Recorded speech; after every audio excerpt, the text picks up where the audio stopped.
hit the player. But I'm your hostess with the mostest, the radio chick, Annie, along with my debonair and exciting co-host, Curtis C.S. Bennett. Good afternoon, Curtis. Curtis. Oh, we're both doing well today, aren't we? I'm forgetting to hit the player, and man.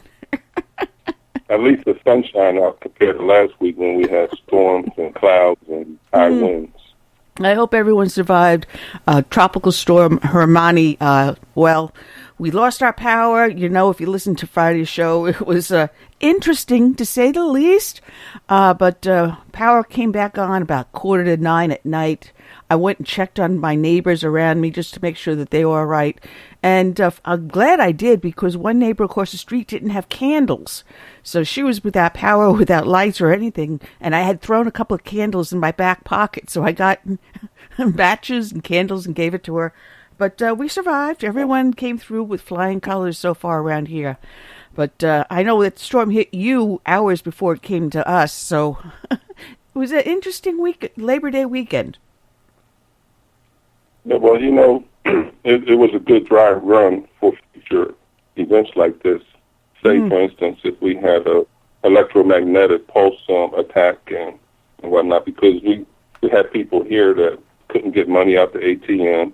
The stores were closed because they had no electricity, and they couldn't get any gas because that runs on electricity to pump. So, you know, it gave them a sense of what it would be like if we really got attacked or something.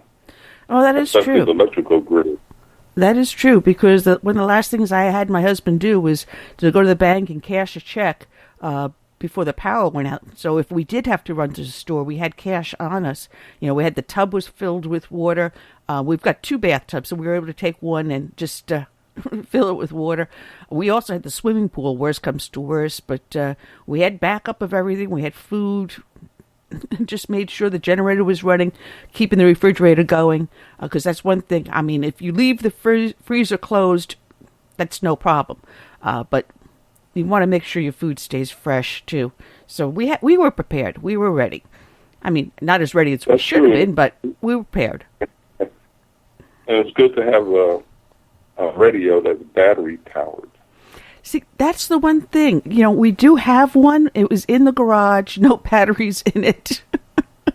So kind of like our fault.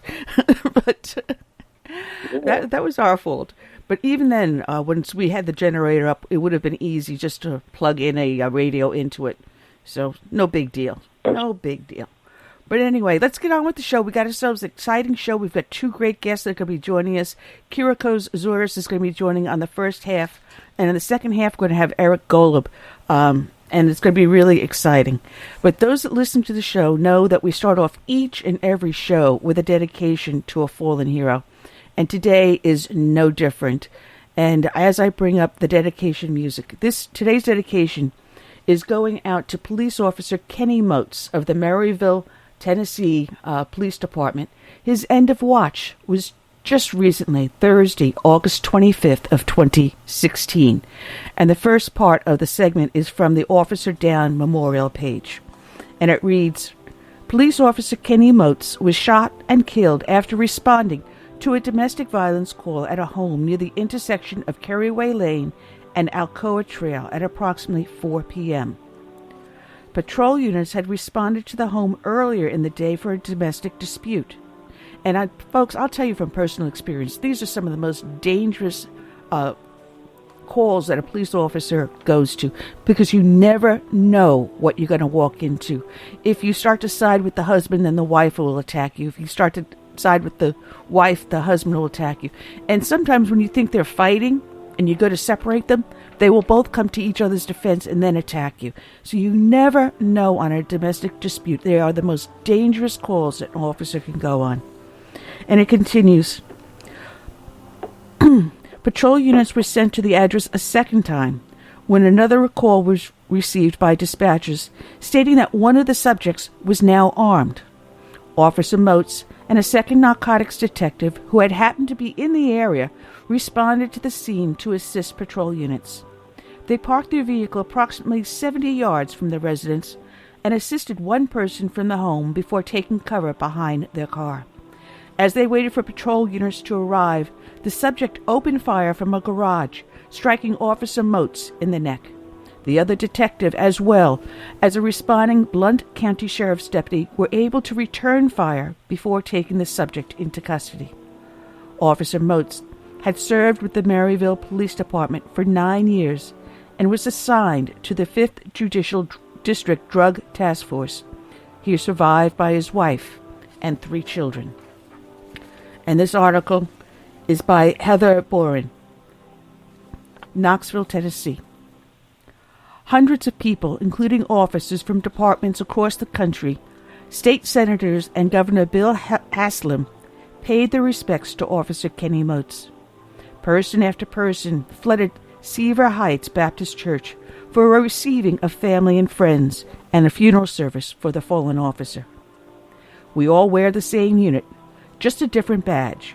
And at the end of the day, that's mainly what brotherhood is about, said Officer Claudio Diaz of the New York Police Department.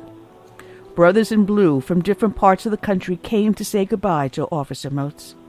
Deputy Chief Randy Pack of the Greenbrier Police Department remembered when his father, a former Knoxville police officer, was shot several decades ago. The police family is a small one. When something like this happens, it affects all of us. Over the years, it could have been any one of us, Pack said. My father was very close to a similar situation my freshman year of high school. I can't even imagine what his family is going through, said Brianna Offenbacher, whose father is a KPD police officer. Those who have family in law enforcement said the call Officer Moats' family received could be one they could get at any time. I can say it hit home with me because my husband has been a police officer, and I can't imagine not waking up with him. I can't imagine my little girl not being able to say, "Daddy, Daddy," when he comes home, said Melanie Gladson, who said she graduated Heritage High School with Moats. Gladson described Moats as a prankster who could always bring a smile to people's faces. If there was any fun to be had, Kenny was having it. If there was any practical joke, Kenny was doing it, Gladson said. Several wives of the Maryville police officers said what hurts them the most is seeing how their husbands are grieving the loss of a friend and a brother in blue. And finally, this is from WBIR. Moats, 32, died in the line of duty on Thursday, August 25th. He served with the Maryville Police Department for 9.5 years, most recently as a member of the 5th Judicial Drug Task Force. Kenny Moats died the same way he lived, all out, stubborn, determined, and for other people, said Blount County Sheriff's Chaplain Brad Bryant during the service. The Bible says, "There is no greater love than a man that will lay down his life for his friends." According to that scripture, Kenny lived out the example of the greatest love. Maryville Police Chief Tony Crisp posthumously awarded Moats the Medal of Valor, the highest decoration a police officer can receive. Crisp said, Moats demonstrated an extraordinary act of courage under dangerous circumstances, and gallantly and heroically given his life in the service of the city of Maryville and the community of Blount County. He exemplified the behavior above and beyond the call of duty. Officer Moats' actions and selfless sacrifice brings great honor upon himself and holds true to the highest traditions and expectations of Maryville Police Department, Crisp said. Toward the end of the funeral, the department played Moats' last call. Officer Moats was a decorated husband, devoted father, son, friend, and police officer who served his community with the past 9.5 years with dignity and pride. It said in part, "Thank you for your service. 156, this will be your final call." Officer Moats, we have it from here. Gone but never forgotten. May you rest in peace. 156, out of service. End of watch, August 25th, 2016.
That was Dave Bray, Last Call. And you can find his music at davebrayusa.com.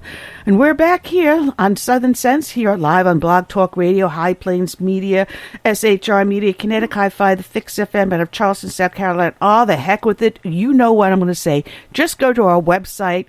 Southern Sense is the name of the show. Put a dash in the middle, southern-sense.com, and check out all the outlets carrying our great show. Still sitting at number 16 of the top 100 conservative radio shows at toptalkradio.com. I'm your hostess with the mostest, the radio chick Annie, along with my co-host and author, Curtis C.S. Bennett. Curtis, we got an exciting show, and I believe our guest is here with us on the line. Shall we bring him on? Yes, let's not keep this person waiting. Hello. Hey, okay. Yes, we got. I always mispronounce your first name, so if you don't mind, I'm just going to say Kereakos Zuras. That's fine. How are you? I'm doing fine. It was always fun having you on the show, and I was looking at the past archives, and I have to apologize. I mean, we're friends on Facebook, and we send messages to each other, but it's been 3 years, and you should really be yelling at me that it took me 3 years to get you back on the show. You got to slap me around a little. When you want to be back on, you'd call. It's all good. It's all good. Good to be back. Thanks for having me back. Oh, no, I have to mention, because when I was doing my notes last night, I noticed that Phyllis Schlafly has a new book out being released today, and unfortunately she did not live to see it. She passed away, and so got to give a special mention out to Phyllis Schlafly. She's been on the show too, just recently, several months back, and she was a pleasure to talk with. But believe it or not, the book she has coming out is The Conservative Case for Trump. And it seems people are starting to change their minds on how they see Trump, because we can even see it trending in the polls. Yeah, he's starting to gain on Hillary. In some polls, he's ahead by a little bit, by the margin of error. And when you sit down and you listen to what he's saying, a lot of it makes a lot of sense. And and in the beginning, everybody dismissed him. This is a joke. He really doesn't want to run. He's running. He's not going to win. He doesn't stand a chance. Well, here he is. He's the nominee now, and he's got a lot of interesting things to say. And when you just stop listening to the media hype and the way that they tear him down all the time, and you listen to what he has to say, doesn't it make sense? Absolutely. He's talking the common talk, things that the average person can understand. And, what gets me is they always say that his kids are all these rich, spoiled kids. Well, maybe they grew up with a rich father, but he had them out there working, actually hanging the drywall, actually driving the backhoe. Yeah. He said, you're going to know the business. You're going to know it from the bottom up, which makes sense. That's correct. The American way. Yeah, that's exactly right. And I don't think anybody can say anything bad about his family. I think they're very upstanding. The kids are great. They're not in trouble with the law. They're not doing bad things. He's got a great family, and good for him. He's raised them well, and he's taught them good values. And, of course, when you want to learn any business, you learn it from the bottom up, and that's how you know how to do things exactly right. So he's got a lot of good things. I'm a pro-small business guy. I own a lot of small businesses, and I really love some of the things that he's saying because, the small business is the economic engine of our country, and when it's failing the way it is now, this is why we don't have jobs. We're losing jobs, and it's not good. And some of the stuff he's proposing is really good, like reducing the corporate tax rate or even making it zero would be great. That would stimulate work, bring people to this country to set up shop, and we would be the business capital of the world. Oh, absolutely. Matter of fact, I've been battling my local county council. They see me coming. They go, "Oh, Lord, what do we do now?" But, I actually got up in front of them and said, when we moved to South Carolina, the tax in the state was 6%, the sales tax. And, the business taxes weren't all that odious. But what they did was they decided that they can tax your business equipment, which includes the programming on your computer, 100%. Oh, yeah. Every single year, you're paying the same tax on that equipment. And it was killing us. And it got to the point where the bill for the tax was higher than the value of the actual equipment we were running our printing business with. So I said, F that. Sorry for that, but yeah, of course. Closed the doors, contacted my councilman and said, listen, we were looking to expand and hire people, but we're closing the doors, we're selling the equipment, and everything is gone. I don't care if we ship this your equipment employees to are in the unemployment line now. Yeah, but this is what the country is looking at now. This is what we're seeing under this president. We have 94 million Americans out of the workforce, and for anybody listening who's asking if that includes babies and people that are in comas, it does not. It includes 16-year-olds and older that are able to work but can't find any work, or there is no more work in their industry and they can't get jobs. This didn't happen overnight. It happened over a period of 8 years under this administration. Food stamps at the highest level ever. Workforce participation at the lowest rate in the last 37 years. There's a reason for that. You know, when you tax things and regulate things way too much, then things disappear. And the Democrats have a solution for companies that go overseas. They want to fine them and punish them if they go overseas. How about if we give them a reason not to want to leave, and all the money stays here and all the jobs stay here, and more companies from across the world come here to set up shop, to employ more of our people? That makes a whole lot more sense to me. Well, then if you add into that mix the H-1B1 visas that are coming over here, and, oh, wait, throw in the refugee resettlement, and they're deliberately bringing these refugee resettlement communities next to factories so that they can kick out the American worker and have these refugees using H-1B1 visa to work below minimum wage while they get welfare, Section 8 housing, food stamps, medical assistance. Oh, man. Yeah, it's unbelievable. And we have veterans dying here with nothing. We have American citizens who don't get the same benefits. You know, we really need to take care of our own people first before we start shipping in other people and setting them up with freebies on everybody, on the taxpayer's dime, the hardworking Americans who are barely making ends meet today. You know, mid-income has fallen down about $4,000 per year for the middle-class income, and it's getting worse. Jobs have disappeared. We have a high... Oh, by the way, this bogus unemployment rate of 5% that they're touting is so way off because they're not counting anyone that is no longer in the workforce. If you took that into consideration, because it's 5%, the U6 is about 8.5% right now. If you took everything and you put it together, we're probably at about 25% unemployment. But they don't talk about that. But yet they want to bring people in, refugees, undocumented, unable to vet them, to know where they're from, why they're here, and they want to give them everything for free. And I could tell you this, as you might have gathered from my name, it's not, you know, my name's not John Smith. My parents immigrated here from Greece, and they came here legally. And the first thing they were asked is, what are you bringing with you? What are you going to offer this country? Not what are we going to, you know, what are you expecting us to give you? What are you going to give to this country? And if you didn't say something like, we're here to work and produce and be productive and not be a burden to the society, and you didn't pledge your allegiance to the flag that was hanging on the wall, they put you right on the door that you came in on. You got right back on the boat you came from, and you went back, and that was the end of the story. Today, it's like, what are you going to give me for free? Where's my free stuff? I'm coming over. I'm waving a flag of another country. I refuse to learn your language. I refuse to assimilate. But I want you to give me all my free stuff. Where is it? Yeah. Well, wasn't it? Zura. Oh, this is Curtis. Go ahead, Curtis.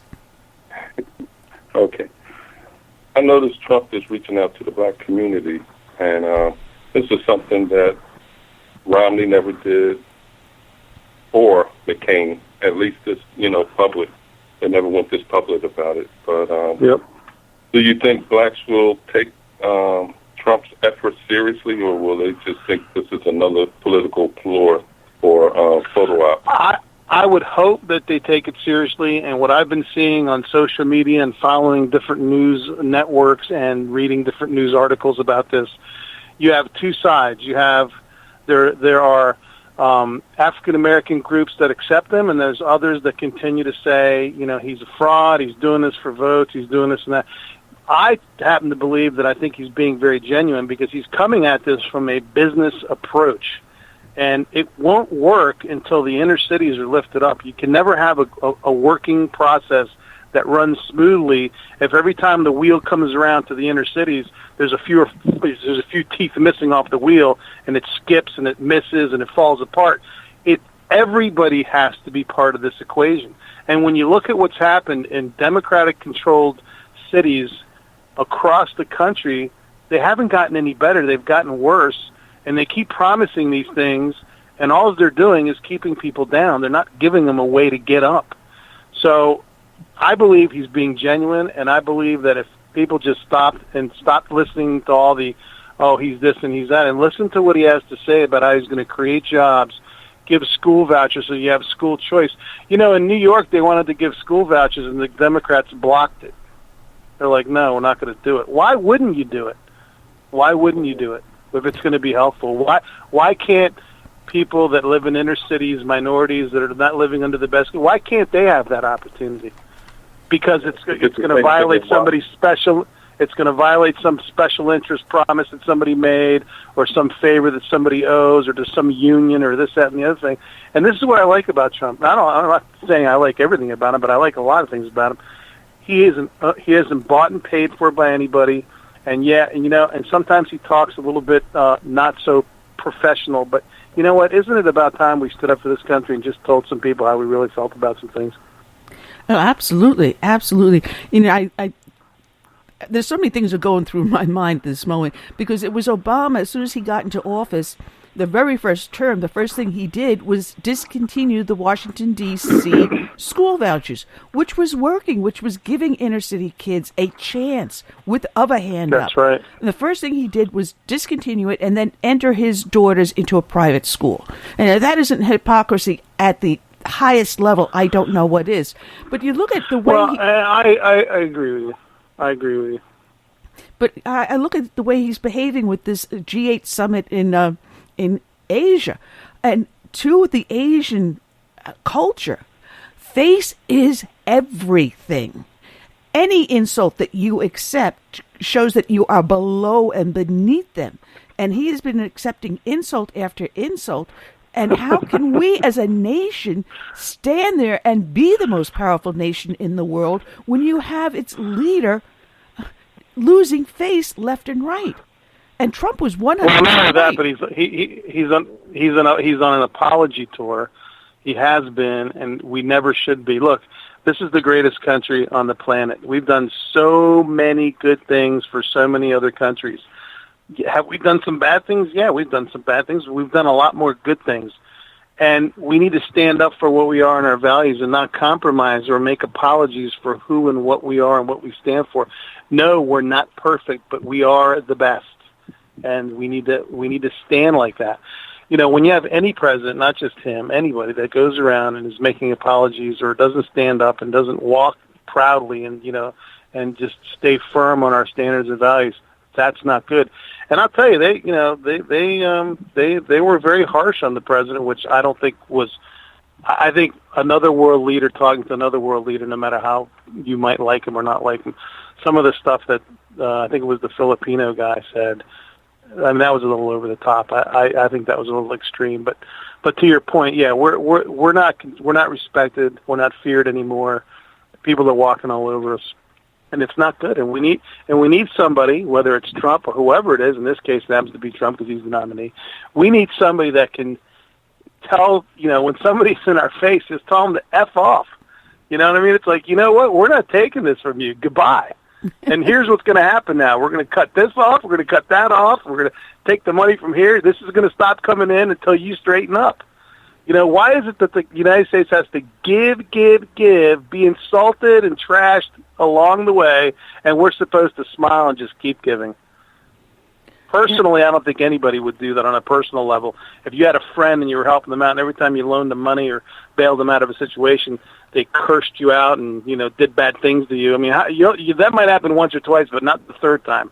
The third time you're going to turn around and go, you know what? I got news for you, pal. This game's over. We're not playing together anymore. And that's reducing it down to a personal level, but that's how it works. Why are we doing this? Why are we getting kicked around?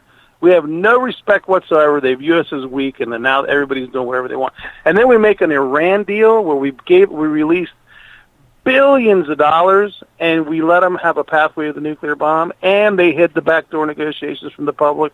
This is unbelievable. I don't get the reasoning behind that. Why would we do that?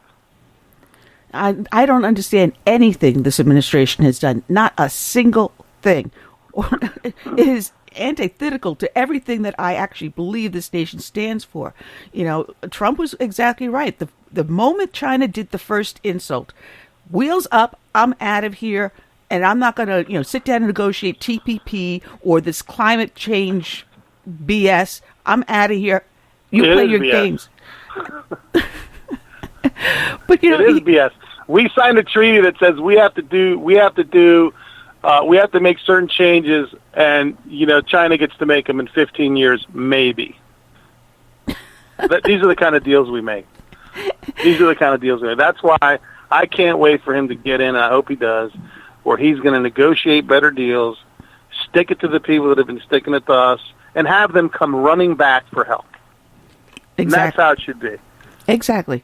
Mr. Zura, how secure do you think our election process is? There's still a lot of concern that there may be some hanky-panky with the election results. Well, you know what? I think voter fraud is probably worse today than it's ever been, because you're always going to have a level of fraud, and mistakes. But I think there's a lot of things being done. You've got people all over the country trying to pass laws and legislation in their states, allowing criminals to vote, illegals to vote, not requiring ID.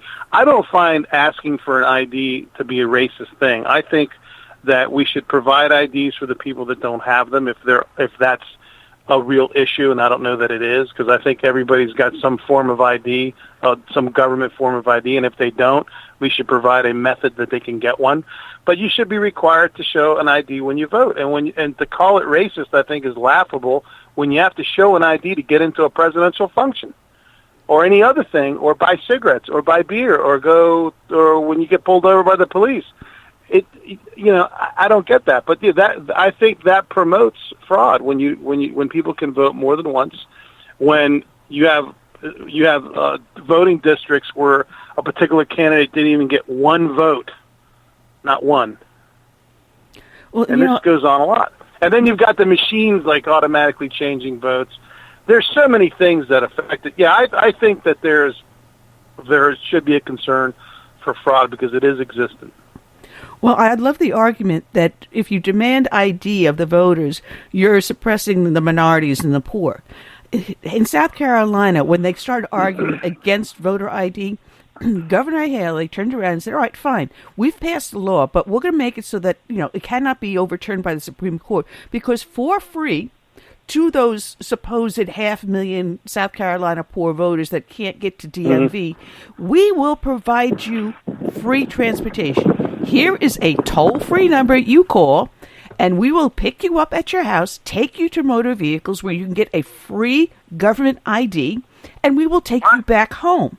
Out of the over supposed 500,000, whatever the number was, I forget, less than 2,000 people took advantage of the program. Yeah. So just how... See, I didn't know that stat, but that's my point. It's I don't think it's that big of a problem, but as they make it out to be. But more and more every day today, we're painting everything as racist. Everything. If you don't like this, you're a racist. If you like that guy, you're a racist. But if you don't like that guy, it's out of control. Everything can't be racist. Some things are just common sense. Now, question, do you think that when Trump is elected, he will be able to radically redirect us into a path like Reagan type of conservatism? That's all going to depend on the others in the party on both sides, I think, but I think he's making a lot of headway. He's also irritating a lot of people because everyone's afraid they're going to lose their establishment positions. And I think once he gets in there, he is a good negotiator. He's able to work with people. And I think he'll get a lot done. But it's not solely up to him or any one person. There's only so much you can do with executive power, but it's bringing people together. Do I think he can do it? Yeah, I think he can do it, especially if he takes a hold of a few things and starts people start seeing some results. But he's going to get fought along the entire way because of the special interests and these rhinos on both sides that have these dynasties going on where they've been seated in their positions for decades, and they've got their little networks going on. And this is why they don't like him. And that's why I like him, because he's an outsider and he's coming in and he's going to turn everything upside down and he's going to change the way things are done for the better. Now, I keep on hearing these people, and unfortunately one happened to be a dear friend of mine, a former Tea Party leader, put an editorial in our local paper in support of Gary Johnson.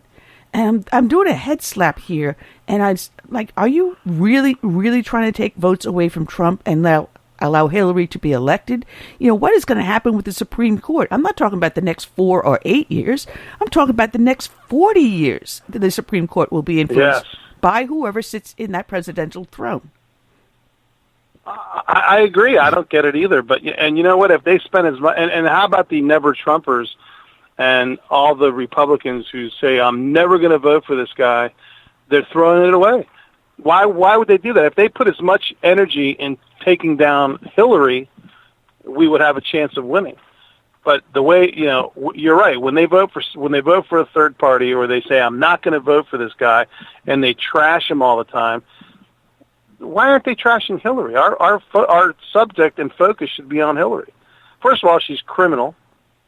And I happen to know a little bit about how she operates, and it's not good. She's a very rude and evil person, if you get to know her. She's mean. She treats people like garbage. She has a history of things that she's been caught up in, and they're not all good. I don't understand how she hasn't been indicted, and I don't understand how she can claim she doesn't remember 38 times in an FBI interview. I don't get it. I don't know what it is. I mean, maybe she's got the FBI in her pocket too, because I can tell you this. If it was anyone else, they would have been in prison a long, long time ago. Well, you actually hit it on the head, because the reason why she's not in jail is because of James Comey. And I'm looking for, here it is, because when Whitewater happened, he was the special prosecutor. So if he was not indicting her on Whitewater, why would you think he would not indict her on the emails? Now, not only that, isn't he on one of her board? Isn't he like a board member on one of her I don't know, foundations that she has? I think he's involved, or he's a donor or something. And by the way, the whole Whitewater thing, you know, she was the pioneer of predatory lending. Her and her husband, they're the ones that started predatory lending, and they're the ones that carried it out through their career. Well, then, just as a note, James Comey also kept the Clintons out of jail with the Mark Rich pardon, because again, he was the special investigator and prosecutor for the Mark Rich under Bush. He didn't indict him for Whitewater, Mark Rich, or that. Yep. It's terrible. And then you got me and you and the average person watching this, and we're thinking to ourselves, gosh, if we get a speeding ticket, we're in trouble. If we don't pay it, they'll flag our registration. They'll send a warrant out for us if we live in a particular state like Virginia. You don't pay your parking ticket, they come and get you, and you go to jail. And here we have all this corrupt activity going on for decades, not to mention the mysterious deaths of people. How dare they say anything about the Clintons the next day they're somehow mysteriously committed suicide in a way that's completely impossible. I don't get it. And no one's doing anything about it. And then it kind of makes you feel like, well, why should I follow any rules and laws when they're not? And that's what's happening on the streets. Exactly. You know, you do have someone that came out like Roger Stone with his book, Clinton's War on Women, with all this evidence in the book, and yet you still have people going, she didn't do anything criminal. You know, and they tie them directly into other things with drug running and prostitution and everything else, and yet they are venerated. I cannot understand how you can, not since Al Capone has a criminal been so worshipped. Listen, you know what's happened? Socially, we've lost our moral values, and our moral compass is broken. We've spent the last, 30, 40 years raising, maybe not 40 years, but at least the last 20 or 30, where we've slowly but surely have come off our values and accepted things that weren't so great to be okay. Now they've become commonplace, and people have become so dumbed down and so burdened with other things, they don't even keep up. And once they decide they're going to follow somebody, that's all they do, and it's almost impossible to get them to see the light of anything. So they could say, yeah, we caught her red-handed displaying this stuff, but if you're a Hillary supporter, you're just going to go, you know what, I don't care. It doesn't bother me. And that's the problem, that it doesn't bother people that she's been literally caught red-handed doing things, caught lying, caught destroying evidence. And this stuff that she says about, I didn't know what the C next to that paragraph was. It doesn't matter if you know it or not. You have an obligation to know, and that's part of your job. And when you're sending emails about a topic that you know is classified at the highest level, does it have to have a C next to it or any other marking? Because it's your project. You're the one that's authorizing these drone strikes and everything else. And to say you didn't know they were classified, well, then you're an idiot, and you shouldn't be in there. You shouldn't even be in at that capacity. If you can't, if that's what your answer is, I'm sorry. I'll tell you this much. I worked in the intelligence community while I was in the Navy, and even peons know that ignorance is no excuse. Exactly. Do something wrong, whether it's intentional or not, you're held responsible for it. So for her to be the head of the department or that agency, State Department, and she's responding this way, everybody should know that it's just a ruse. She knew very well what the rules were, and I doubt seriously if a concussion made her forget all these things. I agree. It's funny because they're the smartest people in the room, the Democrats, but then when you grill them about something, they can't remember, they forgot, they don't remember doing this, they don't remember doing that, which is amazing to me. How do you tell in an FBI interview, I think it was 38 or 39 times, let's just say 40, to use a round number, I can't recall, I don't remember being briefed, I don't remember signing the paper. Well, I'm sorry, but if you're going to be running the country, you got to remember something. If you forget everything, then, maybe we should be looking at somebody else. And this thing about, this argument about Hillary and being the first woman, that's great, but I got news for you. There are so many other women that are so much more qualified to be president than her, and that's what I have to say about that. Yeah, they keep on, when they kept on saying first woman, they keep on ignoring Victoria Woodhull, whose running mate was Frederick Douglass. She was the first woman to run from a major party, the Equal Rights Party, which later on became the Republican Party.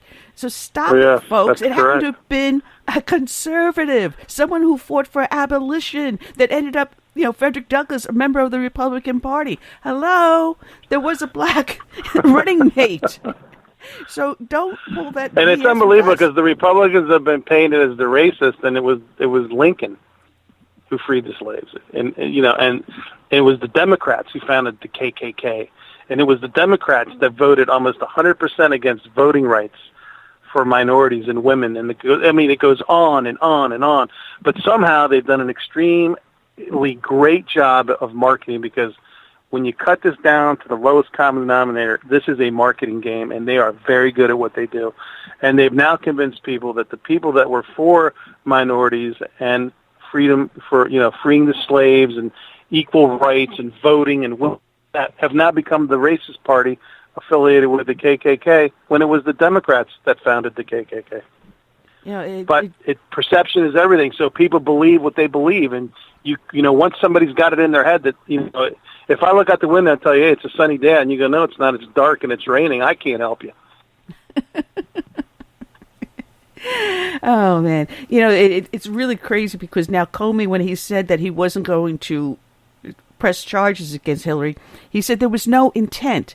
So if there was no intent, then that computer server got into her house on its own, and she didn't know it? Exactly. I crack up when I hear that.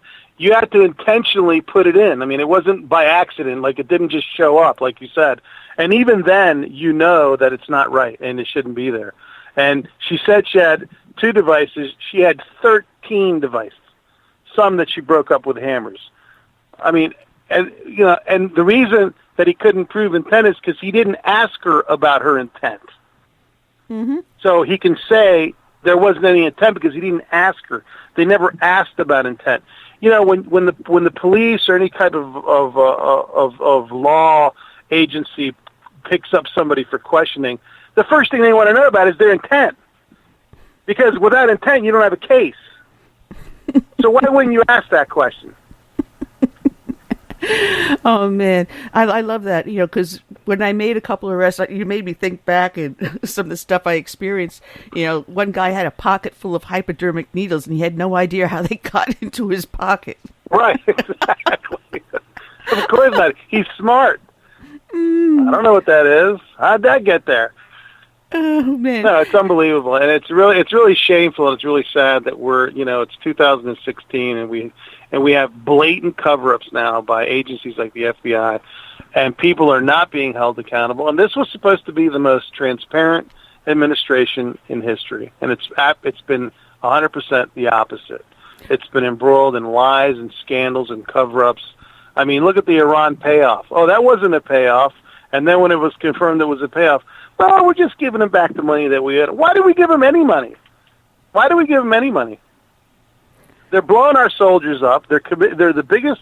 They're the biggest sponsors of terrorism all over the globe, and we're going to give them some money back that we have. How about if we just said, you know what? Not only are we not going to give you your money back because you're fighting against us in the dark, we're not going to release any of the money. We're going to take more away from you until you dry up and blow away. But why would we do that? Well, we've got someone in the chat room, Ron, who posted an article from the Daily Caller, and I'll have to take a look at it later, but the title of it is DOJ official who led the independent Clinton email probe is an Obama donor. Now, that's interesting. That is very conflict of interest, possibly.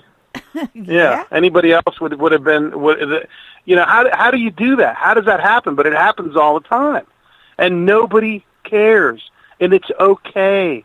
And the problem that nobody cares and is okay is the problem, and it's going to take generations to establish a mindset where people say, you know what, that's not right. I wouldn't do that. Why are they doing it? And then actually have, and stand up for that. But right now, everybody's just, they've got everybody dumbed down. They got people working 3 jobs. They got people with no jobs, and they're just looking for a prayer and a hope of whoever's going to promise them the most stuff. And they don't have time to learn. They don't want to learn. They don't want to know because they're busy. I mean, who's got time to educate themselves on matters like this? Nobody. No, it's these people are working day and night, or they're not working, and they're trying to take care of families. So it's like, so they believe the little sound bites they hear on the radio. And the media's done a great job of promoting Hillary Clinton and the Democrats. Well, how do you explain pay for play in 140 characters or less to someone who wasn't even, they're more interested in what Paris Hilton is doing or the Kardashians than finding out how pay for play is actually hurting our country. She took a huge donation, Hillary Clinton, into her foundation from the Saudi Arabians. And this Arab prince wanted a passport or whatever it was. Oh, but it gets even better. Yeah. What people also forget about, while this was going on as she was Secretary of State, she signed an agreement, not a treaty, an agreement that said the Saudi Arabians can vet their own people to see whether or not they should get U.S. visas. Not the State Department, not immigration, but the Saudi Arabians can vet their own people. But wait a minute, weren't the majority of the hijackers on 9/11 from Saudi Arabia? And this is the 15th anniversary? So you wonder why. And you know what? Not only that, Annie, she takes donations from these countries. She's supposed to be a pioneer for women's rights and LGBT and all that.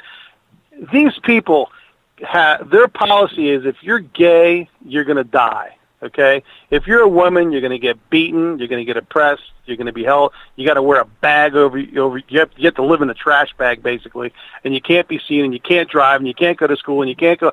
So someone who's a pioneer for all these rights for lesbian, gays, women, and other people, she's taking tens of millions of dollars from the very same people. That's a little odd to me, and you don't have to be real smart to figure out that something stinks about that.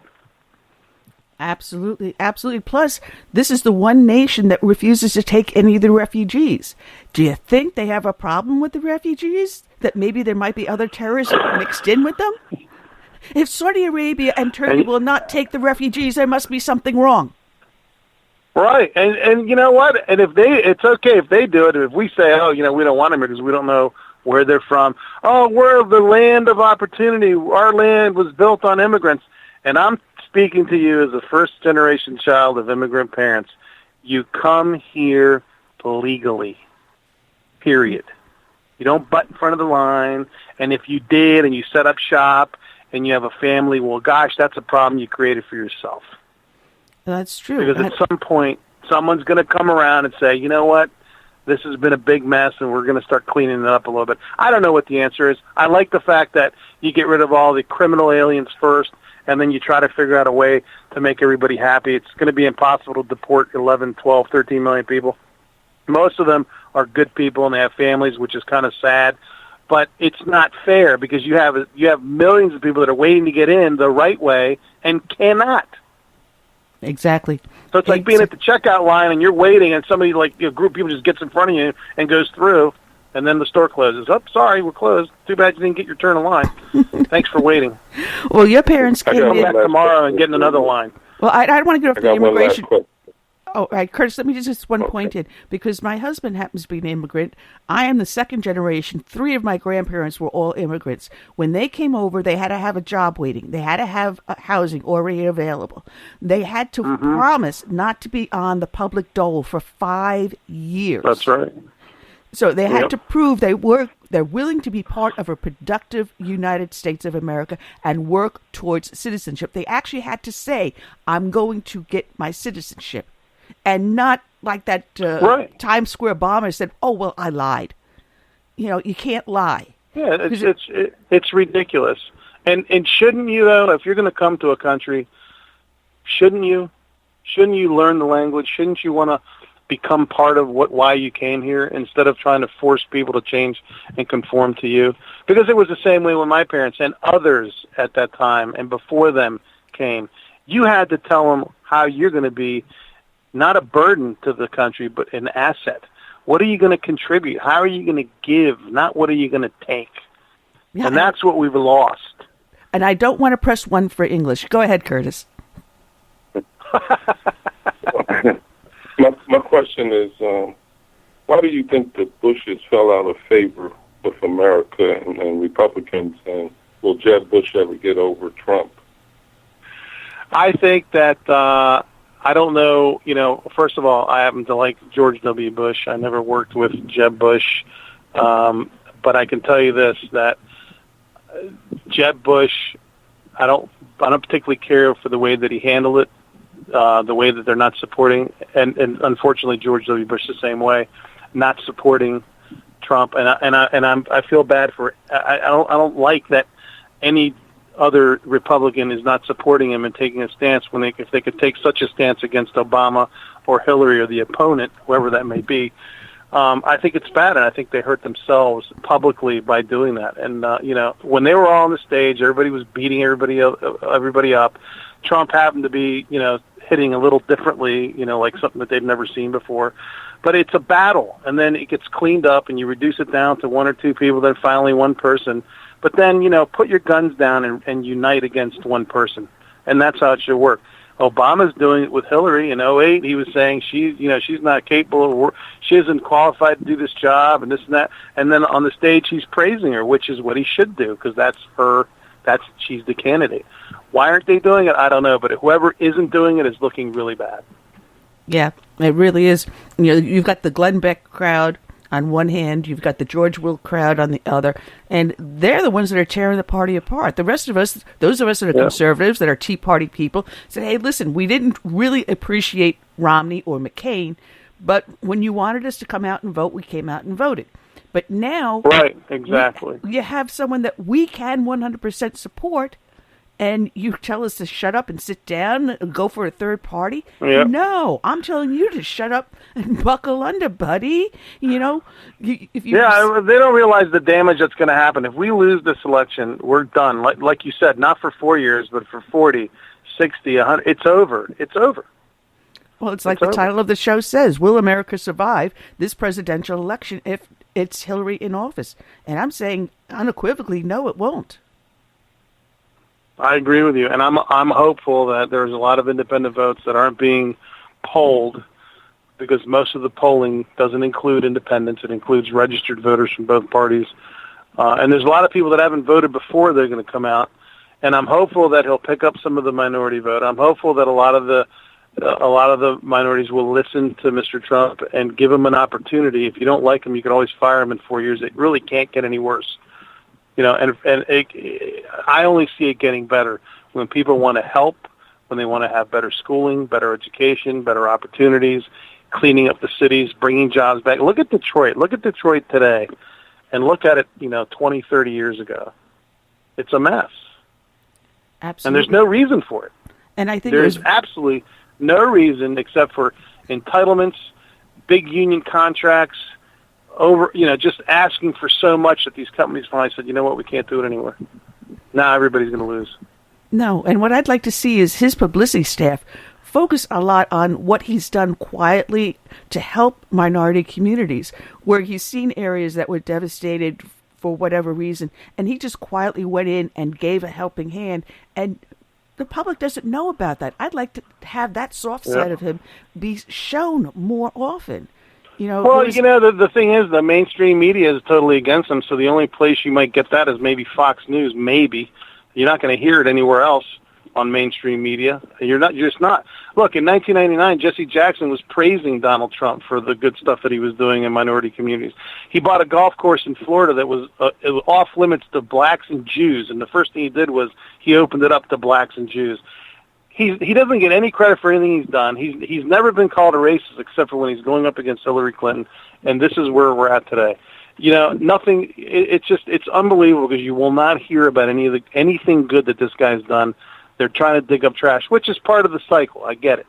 Okay, but it's definitely stacked against him because all the media outlets are on him. The AP was running the news feed when he was at that church last week, and when they were starting to say good things about him, they cut the feed. I don't know if you read the article on that, but they were like yelling at the camera guy, going, "Cut the feed!" And he's like, "No, I'll take a demotion. I'm not cutting the feed." And they're like, "Cut it!" And he's like, "Now," and he finally cut it. But when they're actually praising him in the church and saying, "Hey, we appreciate what you're saying," and being positive, they wanted to cut that. They didn't want anyone to hear that. And if that's not stacking the deck against somebody, I don't know what is. But I'm hopeful that people will use their heads and stop and think and say, hey, you know what? Have I been treated the way I should be, over the years voting Democratic? And if your answer is no, vote the other way. Only good could come from it. That's all I can say. Well, I found it extremely ironic that they televised Hillary Clinton standing in front of the Trump Towers in Atlantic City giving her speech. The very same towers that was having the strike because the employees wanted these outrageously high wages and they wanted to unionize. And she gives a speech in front of the Trump Tower insinuating he still owned it when it wasn't owned by him. It was owned by Charles Icahn. And a couple of days after she gives the speech, Charles Icahn says, well, I'm closing Trump Towers because I can't afford to pay these people this outrageously high wage. The strike has been going on for more than a month, so I'm just going to sell the building. Bye. But the public doesn't, the media doesn't carry that story. Right. No, they don't know that. And you'll always hear, Trump, look what he did to Atlantic City. He had a licensing agreement for his name. I mean, there's even a Trump vodka, but I can assure you he doesn't make it. It just has his name on it. It's like, that's what this is. It. But most people don't understand that, and they think that and they'll label him and they'll use whatever they can to manipulate people that don't know. And that's why she was standing in front of the building. And when you ask people today, if you ask them, well, what about Trump? Oh yeah, his casinos went bankrupt. He ruined it. He put a lot of people out of work, and he took all the money out of Atlantic. He didn't even own the casino. People said, you know what, we're going to pay you a lot of money. Can we put your name on the side of the building? Well, the worst part is that because she stood in front of that building in support of that strike, she helped all those people lose those jobs. Yep. It's unbelievable. And she's got a trail of destruction wherever she goes. Not only that, Trump has over 560 businesses, and only 7 filed for reorganization. So that's still like a 90-something% success rate. I agree with you. And you know what? No business venture is 100%. Look, I've owned many businesses, and a lot of them didn't do so well. You know, you go in, you do something, and, you know, you hope that you're going to, you know, the most of them are going to do well. But to say that you're going to be 100% is impossible, and especially in today's climate, it's not possible. You're going to have, you know, you're not going to bat 1,000. You're not going to win every game. You're going to have a portfolio of mostly winners, hopefully, and maybe a couple that didn't do so well. That's a realistic view. So what do you think of this athlete who will not stand for the Pledge of Allegiance? I think that that's his right as an American to sit down. I do think that he's missing the opportunity to use his powerful microphone that he has in a way that could be a little bit more productive. That's what I think. I mean, people fought and died to give us the rights and the freedoms that we have, and one of those happens to be that you can say whatever you want, however you want to say it. But being the guy that he is and in the position that he's at, he really had a mouthpiece to reach out and make a difference in a different way, and in a more positive way, I believe, without hurting himself, which I think he's done, and B, a little bit more respectful for some of the people and everything this country stands for. Well, the worst part was he followed up by showing up on court wearing these socks that had pigs wearing police uniforms. Yeah. That was a slap in the face to the very officers protecting him. Yes.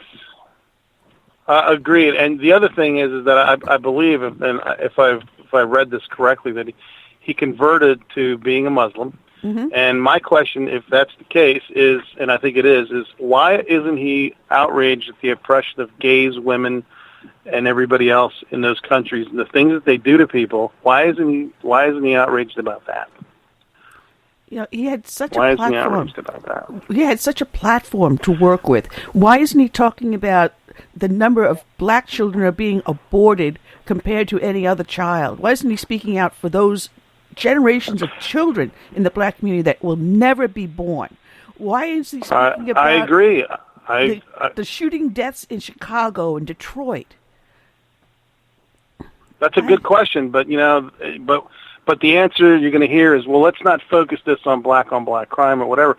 But here, the abortion thing is a really big, it's a big money making process, and it's also it's an elimination process, and people need to wake up to this, because it's not a whole lot of white babies that are being killed. It's a lot of black ones and brown ones and light skinned ones and whatever you want to call them.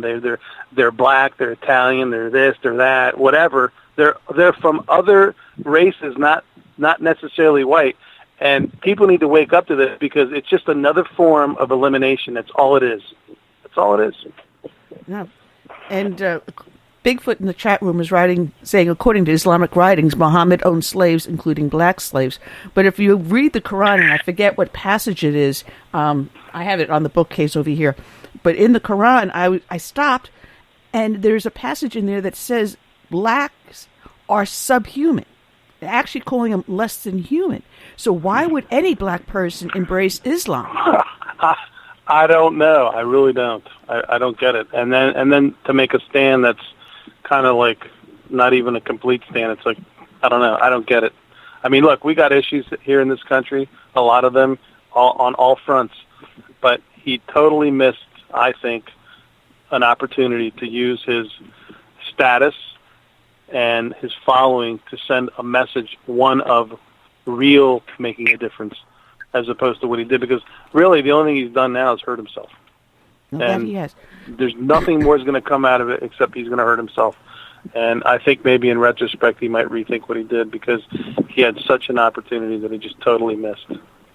All right. Well, I'm just getting a message from my next guest. He's going to be about 15 minutes late. So if you want to hang out, Kerry, and we can continue the conversation until he comes in. Actually, I would love to, but I've got to go, because I've got to go. I've got another appointment I've got to make here shortly. So, but I appreciate being on. I thank you for having me back, and and I hope that it's going to be a Trump 2016 victory. From your lips to God's ears. It's always a pleasure to have you, and don't be a stranger. All right, thank you. Or link me. Thank you guys very much. All right, bye-bye. Take care. Thank you. All right. Bye. That was Kereakos Zuras. Check him out. He's he's a fantastic guy. He's always fun to talk to. Really a funny guy. But I just got a message from Eric Golub. He's tied up until quarter after. So, Curtis, it's going to be just you and me for a while here.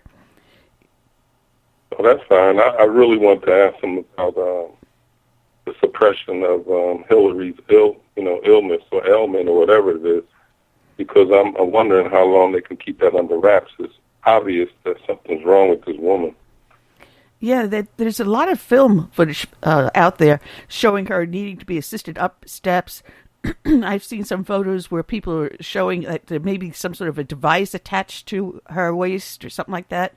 A lot of questions. And when she says 39 times in her FBI interview that she does not remember, then it questions her mental capacity.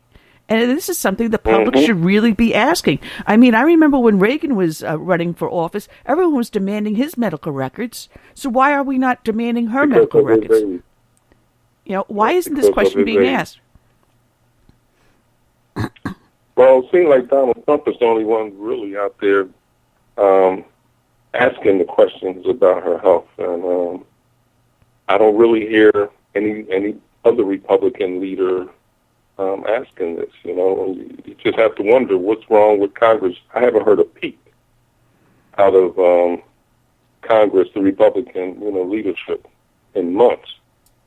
I mean, just because she's a woman, it doesn't mean you treat her with kid gloves. If she is going to be the leader of the most powerful nation in the world, she's got to be able to take the punches, no matter where they come from. So take the kid gloves off, ask those hard questions, and be damned whether or not it's a male or female that you're asking the questions on. They need to be answered. We need to know who we're electing to that office. And someone better start asking these questions a little bit more loudly, other than just Trump. Now you got those. Jeff Flake is saying that, because Trump said I'm weak. And Jeff Flake, yes, you've got really poor ratings as a Republican in your voting record and in the issues you pursue. So, yes, you are a weak rhino who said, I'm not voting for Trump. I'm not supporting him because he called me a flake. Well, you are a flake. You've got now these two running in Florida. I'm sure you know who I'm talking to. Two Cuban Americans running for Congress. They're saying, "Oh no, we're not going to vote for Trump," and they're registered Republicans. Sometimes I just want to take a 2x4. I like to know what it is with Hillary Clinton that they can live with that they can't live with under Trump. That is a good question.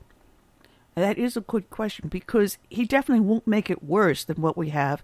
He will support the First and Second Amendment, and already you've got the progressives trying to eliminate the First and Second Amendment. I don't know what to say. I mean, yeah, it's a head slap. Just what are you people thinking?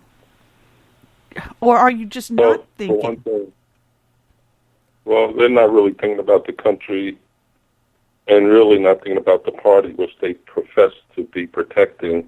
It's their own self-interest and their own egos and their own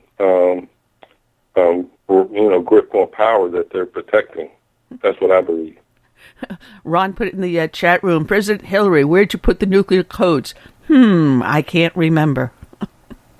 I like that. I like that. I see that. Yeah, but it's funny because... And where's the restroom on Air Force One? I can't remember. And I've only been there like 60 times. I had to go to the doctor this morning, and as I'm listening to Fox News, because I definitely will never turn Glenn Beck on in my car ever again. But I was listening to Fox News, and they're saying, how Hillary is now this great big new plane that she can have the press on there, and she can have a press conference at any time with these people that are traveling with her. And I'm listening to the questions that they were asking her on the plane. And it's like, did you have a nice Labor Day? And wasn't it such a nice weekend? And, they're the biggest puff questions possible. Where's the real, true, hard questions? Hillary, will you be releasing your health records to disavow any of these claims that you're not well enough or have the mental capacity for the office of president? Hillary Clinton, please explain why you changed your handheld devices, your smartphones, every 2 or 3 days. How come you couldn't understand how to work that? Are we supposed to rely on you then to lead this nation? President Clinton, please explain to us how you could end up taking these donations from places like Saudi Arabia and Russia and not call it pay for play. So many questions, but none of them are being answered. They're saving all the hard questions for Trump. That's what they're saving them for. And we all know Hillary hasn't had a news conference, a press conference in over 9 months. And the thing is, there's a reason for that, you know. There's something going on with this woman that they do not want the public to see. No.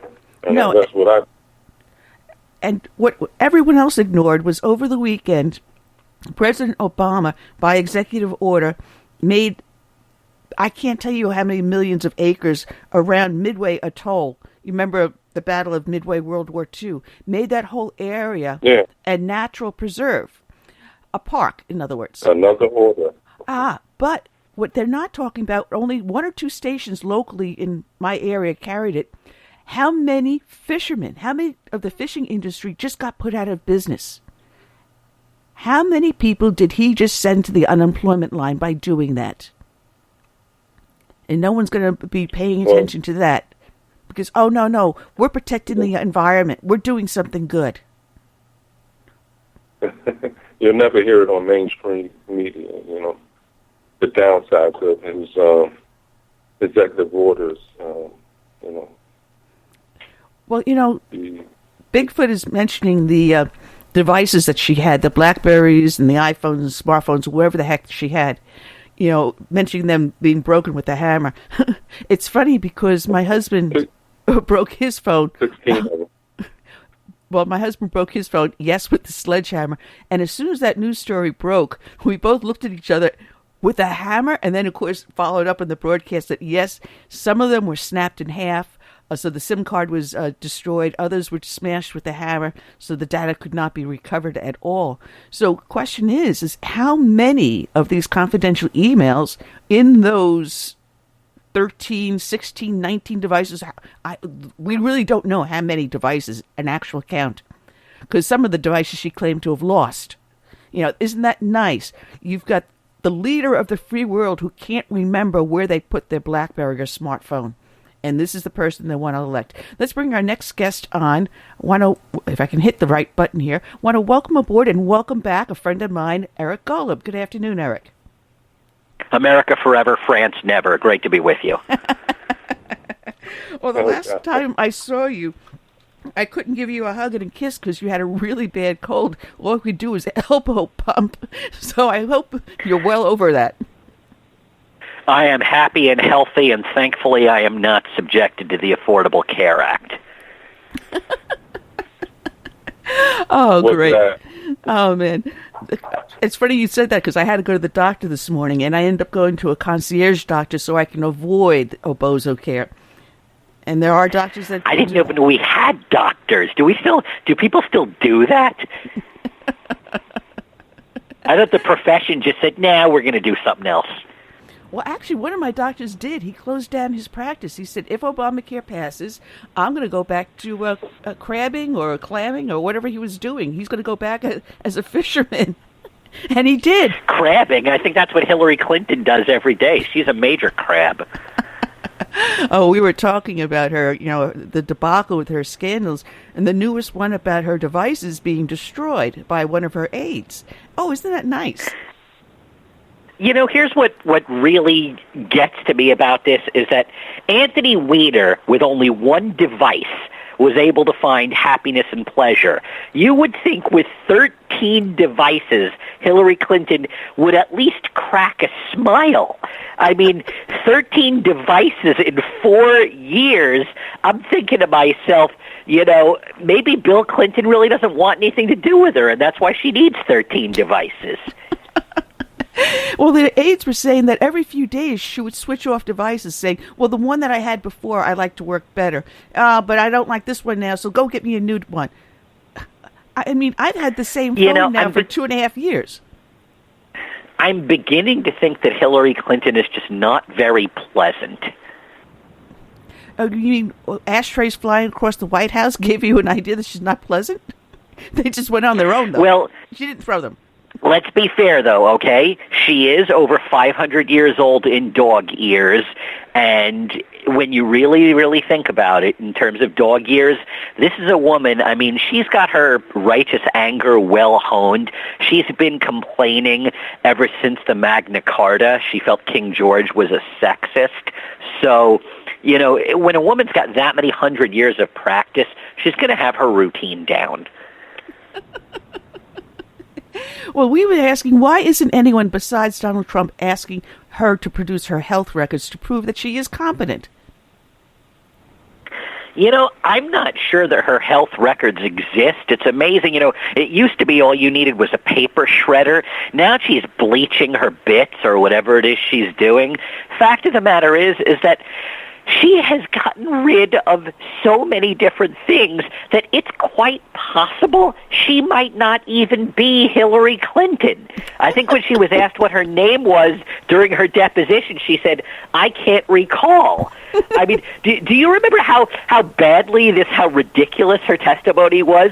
She got in a room with FBI Director Comey, and she started singing "C is for Cookie," and Comey said, "Well, that's good enough for me." Well, we were discussing earlier James Comey, and I keep on asking everyone, why are you surprised he's not prosecuting her when he was the special prosecutor for Whitewater and he did nothing? He was the special investigator under Bush when it was the Mark Rich investigation. He was in charge of that, and he never indicted them. So why would he go after her now? You know what? I'm going to defend James Comey on this one. The guy doesn't want to end up dead, okay? Bad things happen when you take on the Clintons, and it's not worth dying over. He's being a survivalist. You have a better chance of, you know, slapping Don Corleone's daughter and not having repercussions. So Comey just wants to, you know, be able to live so that he can reach Medicare age where there'll be nothing left for him. Oh, man. The scandals that go around the Clintons is absolutely amazing, and yet people let them skate over and over again, and I just don't understand it. Now, I had an idea a little while ago when we were talking about Anthony Weiner. I'm wondering if that scandal was planned, was set up and said, all right, when Hillary starts getting in trouble really badly with these emails, we want to get Uma Abedin out of the way. We don't want the press asking her any questions. So why don't we use a Weiner scandal so that she can say, I need my privacy. I'm separating from my husband. I don't want to talk to anyone right now. Just to take her away.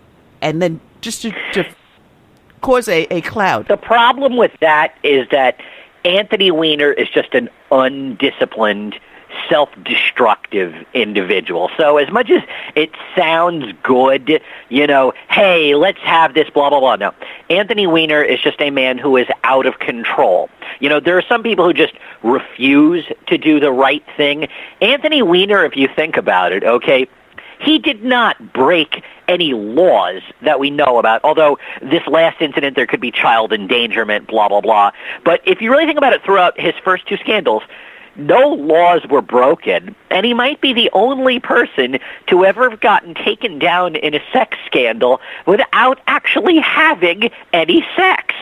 So compared to what Huma did and what Hillary and what Bill did, Weiner is a pretty ethical guy. He's a compulsive individual that lacks impulse control. He's a self-destructive individual, and frankly, he needs to get himself some treatment. And I'll add in one other thing about that. The reason why Anthony Weiner went down where so many others survived, say, for example, Charles Rangel, who committed serious illegal financial tax infractions. But the difference is when push comes to shove, Charles Rangel, when he wants to be, can be a very likable guy. They say, oh, that's just good old Charlie. Whereas Anthony Weiner is just a nasty individual, and when he fell and needed friends, there were no friends there. People will go to the wall to defend you if they like you, like they did with Bill Clinton and impeachment, whereas Anthony Weiner, they were gleeful to let him go down for something that did not involve any illegal behavior. Oh, that is true. Eric, this is the co-host. When Obama first became president, no news agency, and to an extent, no comedian would say anything bad or make any kind of jokes about Obama because he was a black man. And I think it took maybe a year or so before they felt comfortable making jokes about Obama. I made fun of him. I'm a comedian. Has he given you a lot of material now? And, yeah, but when he first started, the thing with Obama was that a lot of comedians are just lazy. They want to go for the cheap laugh. You know, with Bob Dole and John McCain, it's they were old. With Bill Clinton, it's that he was fat. So Barack Obama was basically this normal guy, kind of boring, actually. So there was not the obvious stuff for the cheap laughs. I mean, yeah, you could make fun of his ears, but the thing is that the comedians were so lazy that they just didn't want to work hard. And I sat, and it took me 15 minutes to write a whole bunch of stuff. None of it was malicious, but I came up with the fact that, you know, Barack Obama was pompous, he was in love with himself, and so I made a joke that said Barack Obama's an Olympic athlete. He could jump 15 feet in the air just to reach his own nose. So, you know, it's to sit down. You know, I wrote that his head is so disproportionate that, you know, people think he flies on Air Force One. And I didn't tell that joke too many times because I didn't really want to do Barack Obama has funny ears jokes. But there were so many things. I'd say I don't want to say Barack Obama's a snob, but I look at him and I think, picture what would happen if Jacques Chirac and John Kerry had a baby. So, you know, and I was telling these jokes back in 2009, and there are so many things that you can make fun of him, but the comedians were so lazy, they didn't want to do it. One stream that I didn't start doing until later, when it was more apparent, is what an unbelievable metrosexual beta male he is. I mean, this is a guy, he bowled a 37, he can't skate shoot, 2 for 22 in basketball, 0 for 5 in the football toss. Chris Christie had to win him a stuffed animal at the Jersey Shore. And when he threw that baseball on live national television, he was wearing mom jeans. And you can't be the leader of the free world when you're only the 6th most powerful person in your own household. So he's an effeminate, feminized male, and there are tons of ways to make fun of beta male. So just to say it one last time, the comedians were just lazy. They didn't know how to do it because they were so used to the easy, cheap laughs that came from Bubba's womanizing and weight and Dole and McCain being old. No, I just keep on, when you're talking about his feminism, I keep on having that picture flash in my mind when he was lifting weights. Can you remember that? Yeah. It was like a 2-pound weight.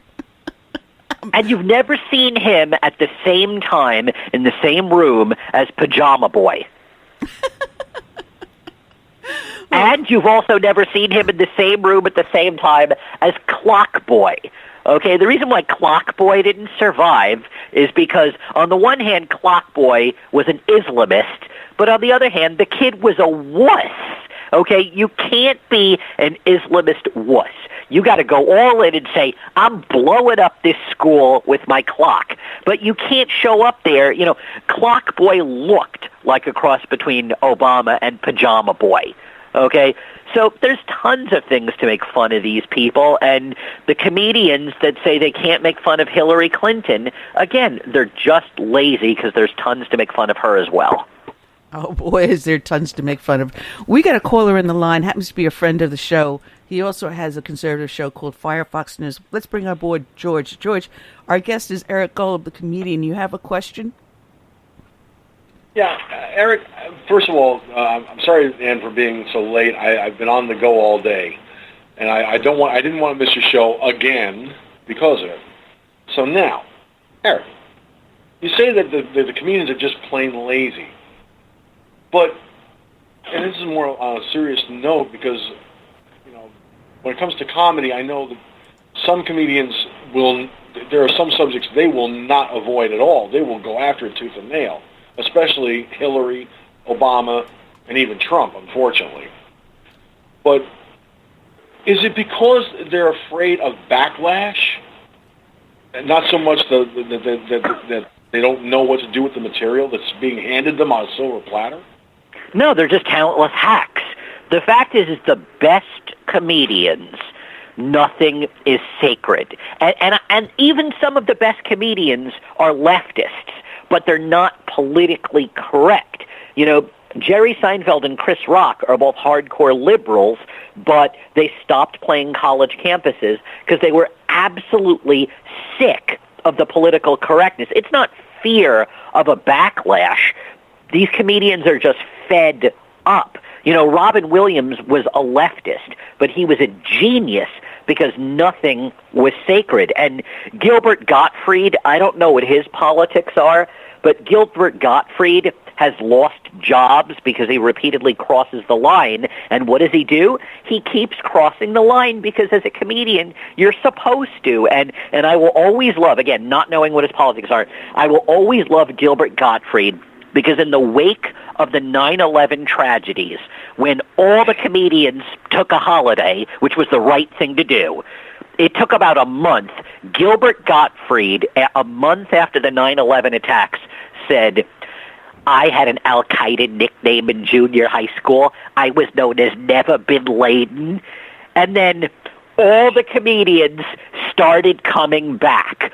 But it's not fear of a backlash. It's just a lot of them are just fed up. They're disgusted that America has lost its sense of humor, and the solution to that is more humor. And that's what I bring. Believe me, I cannot agree more because, you know, on my broadcast on Firefox News Online, my listeners, Annie will tell you even, there are times when I say something that strikes people funny, and I don't even know what it is I said at the time I said it because I just blurt things out. And the I'm best not a professional comedians comedian ad-lib. either. Well, the best comedians ad-lib. But the one thing that I find necessary, especially among entertainers, is that they need to stop being politically correct and be more proactively politically incorrect. I mean, would I say something about Obama having because of the size of his ears? Oh, absolutely. Mine aren't exactly the smallest things on my head. I figure this way, with that wingspan, he doesn't need Air Force One. All he's got to do is get a good gust of wind, and off he goes. It really comes down to the fact that we are supposed to make fun of our leaders, and if you'll look at the last couple Republican presidents, they were very comfortable making fun of themselves. They were comfortable in their own skin. Ronald Reagan was the master of the one-liner, and George W. Bush was pretty good, too. And whereas the last two Democrat presidents have been completely thin-skinned individuals that cannot handle the slightest humor pointed in their direction. So, and that is why, you know, the college campuses are the way they are, because people learn from their leaders, and we have a spoiled brat millennial in the White House who thinks everything is offensive. And the solution to that, again, is more speech. Now, comedy should not be destructive. I don't seek out to be mean to people. You know, the best comedians were never mean. You know, Johnny Carson was not mean. You know, Henny Youngman, Jack Benny. I mean, Don Rickles is an insult comedian, but everybody knows that, you know, it's all in good fun. Bob Newhart just turned 87 yesterday, and Bob Newhart was never mean. So, but there's nothing wrong, you know, if you ever see those celebrity roasts, there's nothing wrong with good-natured jabs. The problem is when it crosses the line from good-natured to vicious. But we should make fun of our leaders. Well, actually... well, you know what, Eric? I think that if we ever became a dictatorship, they would probably go after comedians first. History of the World Part 1. You know, that's what happens in that Roman Empire scene. They make fun of the emperor, and he says, kill them. Mm-hmm. A great movie. Oh, great movie. Ron is putting up in the chat room from Gateway pundit, Teeth and Straight, Jim Holt posted this, that Hillary's motorcade now includes an ambulance, and he's got a video of it. This is true story. And this is you don't even have to give you material. It's writing itself for you. Well, the things that I say about Hillary Clinton, the easiest way to make fun of her is her nastiness. You know, I tell people that Hillary Clinton is like Lady Macbeth, except less ethical.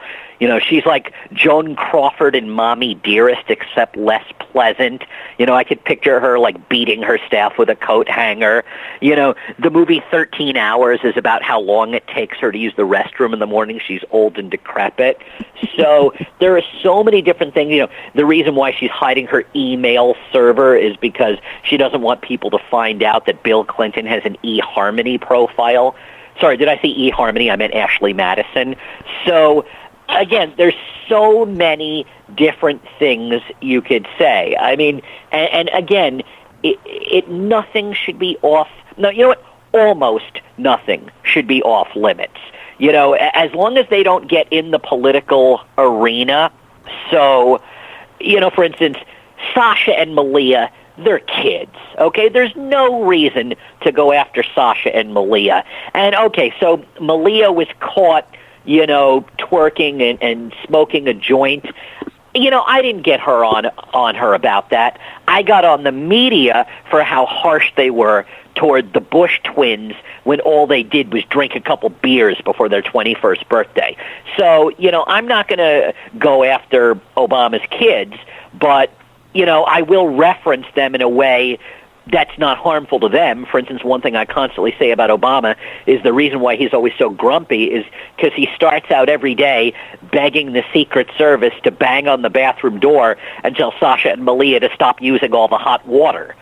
So, you know, the guy can't even take a shower in his own White House, so he's not the boss of his house.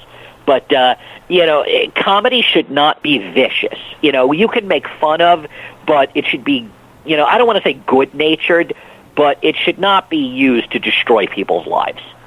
No, that I agree. Matter of fact, you posted up on your Facebook page, excuse me, my throat got a little frog in it, a really touching story about Bob Newhart. And I grew up watching all of his shows from the very first one on. I've always been a big fan of Bob Newhart. You want to tell that story? Because I really loved it. Sure. There was actually one thing I left out of the story because I didn't want the post to be even longer than it was.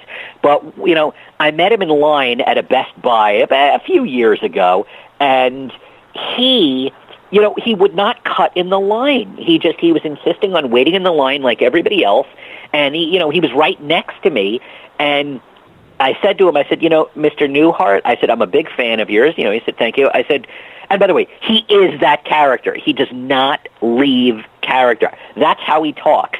And I said to him, I said, you know, I was too young for the Bob Newhart show in the 70s, but I grew up watching Newhart in the 80s. And I said, when I was a teenager, I thought everybody on the show was funny except for you. And if they would just have gotten rid of you, the show would have been great. And he's like, I get that a lot. And I'm like, but now as an adult, when I go back and I watch the show, I realized how good you were. I said, you let everybody else take the credit. And, you know, and he was appreciative of that. And he's like, you know, he said it takes 30 years to appreciate his humor. And, I mean, he's very self-deprecating. But anyway, so we're in line, and I asked him for permission to, you know, if I could tell him about my job, because I was in management, and Newhart always played these characters where he wanted to strangle everybody around him, but he couldn't, whether it's the innkeeper or the psychologist, where he has to put up with it. So I said to him, I said, Mr. Newhart, I work in management, I work with a bunch of lunatics, and every once in a while I get to the point where I think, maybe it's me. They can't all be crazy. It's gotta be me. And Newhart laughed, again, very mildly, because, you know, he doesn't guffaw loudly. And I said, and then what happens is somebody comes up to me, the Larry, Darryl, and Darryl moment, where they say something that's so far above and beyond the cliff of sanity that I go, oh, it's okay, no, I'm fine. You really are all crazy. And, you know, Newhart really appreciated that. And I asked him, you know, what he was doing at the time, because he didn't need to work anymore. He has plenty of money. He said he was doing a few episodes of Desperate Housewives where he was playing that same type of character, just the stuffy, slow guy that, how he speaks. Some 18-year-old kid comes up to him, as he's leaving the store and says, "Hey, aren't you that guy from Desperate Housewives?" And he's like, yes, I am. Have you done anything else? And I'm thinking, this guy's a legend. He's been in the business 40 years, and Newhart is kind of signaling to me, like, don't say anything. And he says to the kids, I'm trying, but, it's a tough industry. I'm just going to work hard and hope for the best that it works out. And the kid says, well, good luck to you, man. He's like, well, thank you. And, without cracking a smile. And that's, so he really is that guy. And the one other thing I will say about him is he's very good friends with Don Rickles. And that's an odd pairing. Mm-hmm. And there was a time when Newhart and his wife were in the front row a bunch of years ago. And in front of the whole audience, Rickles says, "Bob, you look terrible. I heard you died last Tuesday." And so I asked Newhart when I was in the store with him, did Don Rickles really say that? And Newhart goes, "Oh, he said much worse. Yeah, he's a good friend of mine. He said much worse than that." And so, but just delightful, nice man, just a true gentleman of the highest order. And again, it may take 30 years to appreciate how talented he is, but just one of the good ones. Oh, absolutely. His humor was so subtle. And his pregnant pause is always whenever I watch the original Bob Newhart show, that's that use of the pregnant pause that finally turned around and had you ripping with laughter. Just the way he would sideways look at you, do the pregnant pause, and then just keep on going in his mild manner. And my dad and I used to sit on the couch watching all the shows together. Oh, man, it was a lot of fun. And I learned one other thing from him, is that one of the things he said, he did this in a TV Guide interview, and comedians everywhere should learn from this, is that he didn't want to, in the 70s, do a bunch of Jerry Ford jokes, because nowadays a lot of kids won't even know who that is. And so his material is timeless. The guy who is just the everyman, who's just aggravated because the people around him are crazy. And when I started writing my books to segue into shameless self-promotion, I didn't want it to just be Barack Obama jokes, although there's a few in there, because 20 years from now, a lot of that will be useless. I wanted it to be timeless stuff, because the best humor stands the test of time. And, I'm hesitant to mention another name because obviously he's in a lot of trouble right now, and what Bill Cosby is going through and blah, blah, blah, but his comedy routines alone from the 1980s, Bill Cosby himself, that video where he talks about all children have brain damage and his parents and blah, blah, blah, that will have a shelf life of 1,000 years. The best humor will last forever, whereas people who, just do a bunch of Obama jokes, they're going to be gone in a few years, because once he leaves, they have nothing left. That's the beauty of people like when Cosby was back in the 70s. My parents had a couple of his albums, and we would play them forever. They were over and over and over again. Stuff that like even George Carlin did was always timeless. The 7 dirty words you can't say on TV is a routine that just about everyone knows by heart. So, doing humor that lasts keeps your legacy going and gives people something just to give them joy. And Cosby's routine, not just about Noah's Ark, which is a very good one, but one of my favorites, and my father and my grandfather and I were sitting and watching that Cosby video, and my grandfather spoke broken English, but he could understand what Cosby was saying because Cosby spoke kind of slow. And even my grandfather in his very broken English, when, because my grandfather escaped the Nazis and he had a very hard scrabble life, when Cosby talks about his father, who's now a grandfather, and he goes, the man ate dirt until he was 30 years old. He was thankful to eat that dirt. And my pop turned to my grandpa and said, that's you, Pop. And my grandpa, who almost never smiled, thought it was funny. And, so stuff like that lasts forever. And I think about humor nothing should be sacred, and it should be timeless. And frankly, I'm not afraid of making Bill Cosby jokes, but you have to be careful how you do them. I mean, I don't find any humor in rape victims, but I told the Bill Cosby joke. Some people thought it was funny. Some people thought it was offensive.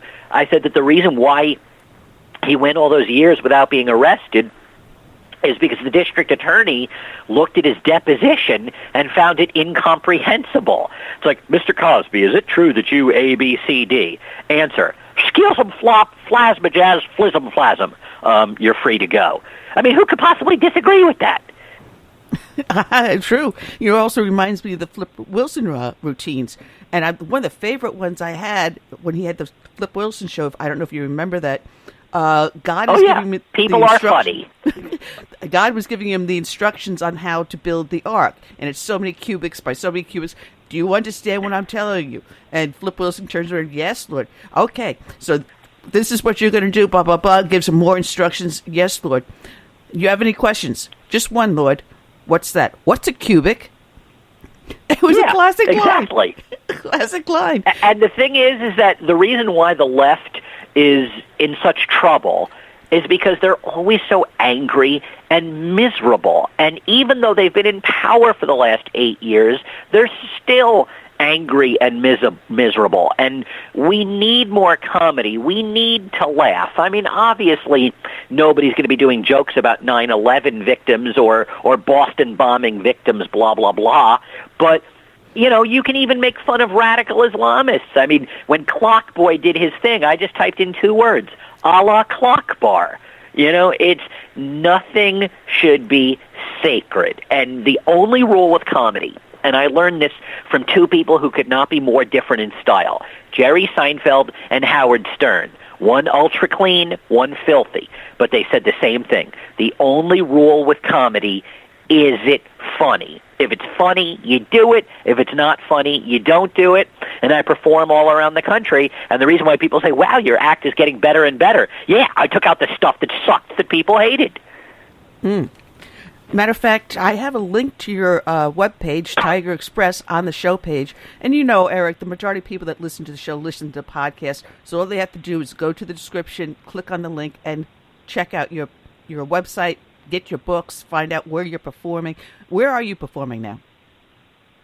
You know, I'm going all over the country. I'm in Los Angeles today, but I'm going to be in New England for a good chunk of September, and then I've got one brief stop in Chicago on the way home, and then in October I will be in the Deep South. I will be in Mississippi, Texas, and possibly Louisiana. And I want to caution everybody: not only am I speaking to political groups to promote my newest politically conservative comedy book, Ideological Lunacy, but I also wrote a religious comedy book, Jewish Lunacy. I describe it as 6,000 years of history told by somebody who missed the first 5,960-something years. And I will be speaking in churches and synagogues as well. And I don't do politics when I speak in the churches and synagogues. So if somebody wants to book me to speak their political group, great.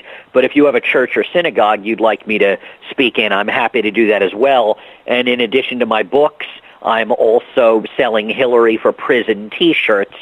And the way to get a hold of me with my books, do not buy them online or they'll be unsigned. Find me on Facebook, send me a Facebook message. They go straight to my cell phone.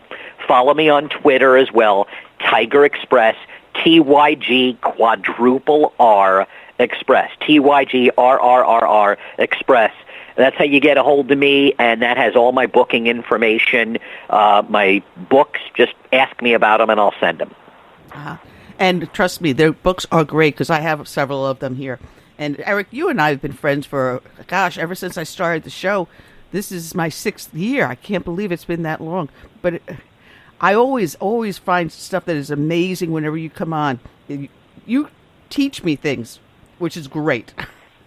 Teachable moments here. Well, I'm constantly reading. I mean, I start the morning by reading everything I can get my hands on, which includes people that I thoroughly disagree with, so that I can sharpen my own arguments and poke the flaws in there. So it's hours and hours of work. I mean, people see the 20, 30 minutes I do on stage, but the prep time probably takes 6, 7 times as long. And, the great Rush Limbaugh, El Rushbo, he's on the air for 3 hours, but, he said many times that, 3 to 5 hours before the show, he's devouring information, and then at night as well. To steal a line from Rush, a day in the life of my life is a day about work, and it's the greatest job in the world, so that's what I do. Well, I got to tell the story. When I first met you, you were doing a speech for the Hilton Head Tea Party, and there was a whole mess of us that were up there on the stage, and I followed you. And I'm sitting there, as I was listening to you talk, I'm going, oh, my God, how am I going to top this guy? I'm just not. So I just stick with what I wrote and hope everything comes out really good. It worked out, but you were a tough act to follow. I'm humbled by that, and I had to speak after Ted Cruz's father once, Pastor Rafael Cruz, and I've said this to Senator Cruz and his father. They were together. I said, whoever arranged that needs to be fired, and Senator Cruz said, I don't like speaking after my dad. So it's we've all been through that, and it's just we're all good at what we do, and we do what we do, and that's what I do. Yeah. Now, do you have any good material for Donald Trump? Yeah, but the thing is that with Trump, I mean, there's so many comedians out there who are going to make fun of Trump. My favorite Trump joke I tell people is that 2 people nearly got in a fist fight. One person kept yelling Trump over and over again, and the other person kept yelling no Trump. And the moral of the story is never try to break up a fight between 2 80-year-olds playing bridge. So, there's tons of things you can make fun of Trump, but I'll leave that up to the liberals because I'm here to take down Hillary Clinton. I can make fun of Trump after he wins the election. From your lips to God's ears. But I'm listening to the no Trump crowd, and I'm going, you stupid idiots. You're giving votes to Hillary Clinton by either not voting or doing the write-in. Why would you want to vote for someone that has not a chance to ever be elected, a third-party candidate, and allow Hillary Clinton to take the office? How do we convince these people that no Trump doesn't work? Be nice to them. Honey, not vinegar. As frustrated as it may be, demonizing will just harden their positions. It's trying to tell people you're an idiot for who you're going to vote for, and too many people do that. What I do is I say that Hillary Clinton is the worst human being to ever seek the White House. One thing is Trump supporters, some of them are terrible advocates. They're good people, but they're lousy at advocating for Trump. And I'm all about political advocacy and extending and expanding the conservative family. So what I tell people is don't put a halo on Trump's head. What I say is that Donald Trump is a flawed man. Why? Because we're all flawed. Only God is perfect. Donald Trump is a flawed man, but there are things he's going to get right. There are things he's going to get wrong. But with Hillary Clinton, we know that what she is going to do is wrong. Hillary Clinton left people to die. I say Donald Trump, he's got wonderful kids. Now, obviously, you're going to give his wife a lot of the credit, but to say that he played 0% of that role when his own kids are saying that he played a major role, let's give him some credit, too. He's got wonderful children. So this is a guy who, his kids are solid citizens. They're hardworking. He's created many, many jobs. Donald Trump in his life has gotten some things right. And most people would say, okay, yeah, I'll agree with that. And then I'll say, what's most important to you?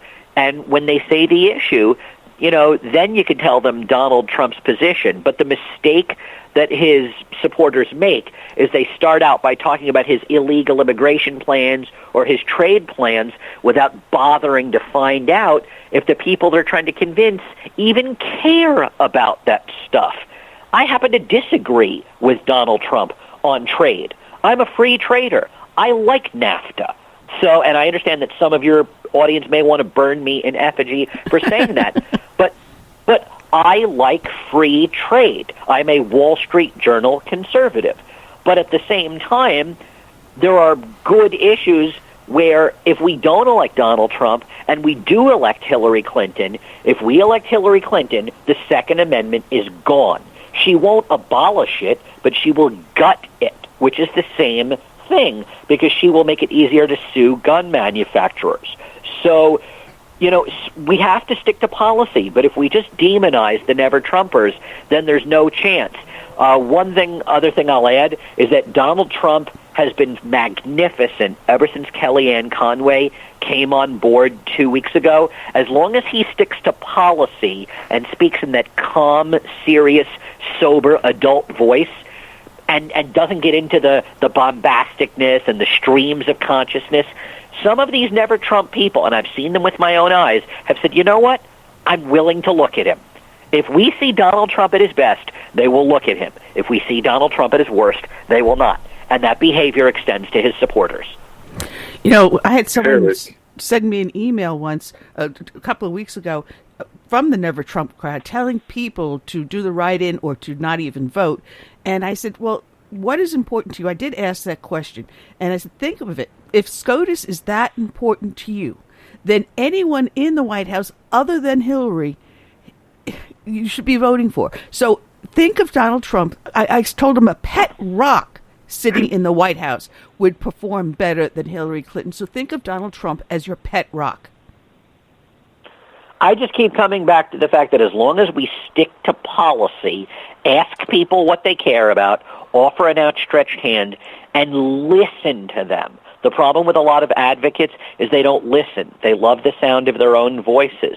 So ask people what matters to them, what's in their heart, and show them how the conservative message fits in. And, we have to concede, Donald Trump is a pragmatic conservative, but he's not an ideological conservative. And some of the things that he promises to do require that we just take him at his word. That's a gamble. But Hillary Clinton is not a gamble. We know what she will do, and we know it will be destructive. As for Gary Johnson, he's so stoned that he doesn't remember he's running.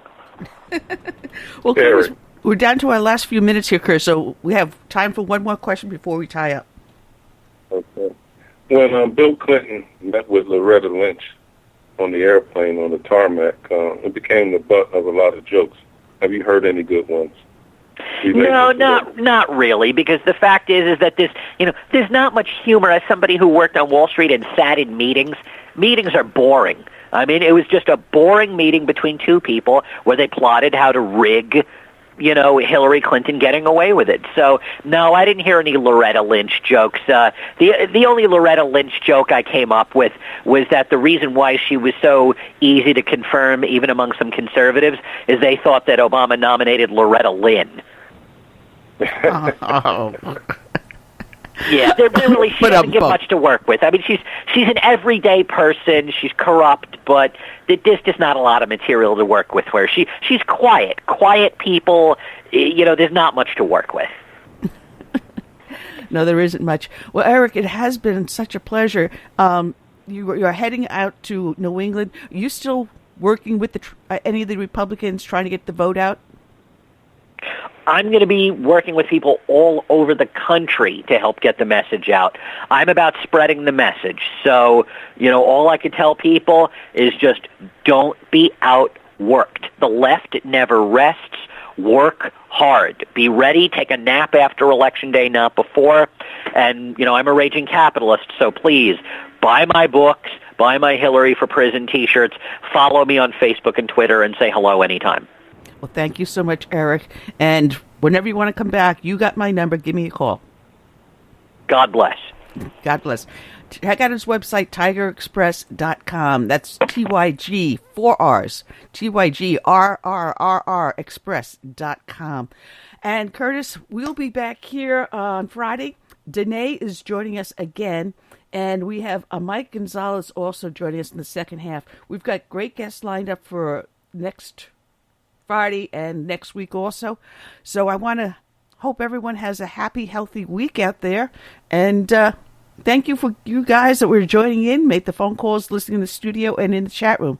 Until then, I say good night and God bless. We end our show with The Face of the New Democracy by the Dirty Uncles. Sit back and enjoy and have a great evening. If you like your health care plan, you'll be able to keep your health care plan.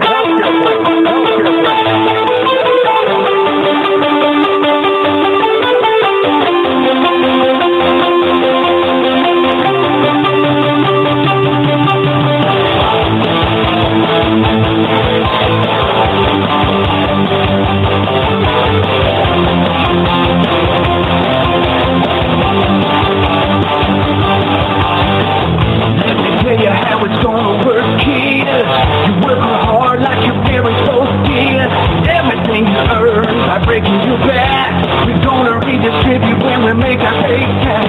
Hey, take it down, don't be a jerk, cause none deserve it better than the ones who won't work. We're gonna throw away what I hope for this vote. Use your hard-earned money just to buy a new boat. Welcome to the place. Welcome to the place of the left hypocrisy. Little piece outfit for you and me. Welcome to the face. Welcome to the face of the new democracy. Here in the land of the not so free. Party not discussion struggles for the long cause. Without a pen and telephone to bypass all your laws. Political courageous will replace the Bill of Rights. Support religious freedom, bless your praise Jesus Christ. The breath is in our pockets, so it's no free. You cannot make a move without the N.R.C.C. Don't expect equality, respect and fair play. The IRS will target those who vote the wrong way. Welcome to the place. Welcome to the place of the left hypocrisy. Little pink outfit for you and me. Oh, welcome to the place. Welcome to the face of the new democracy. Here in the land of the not so free.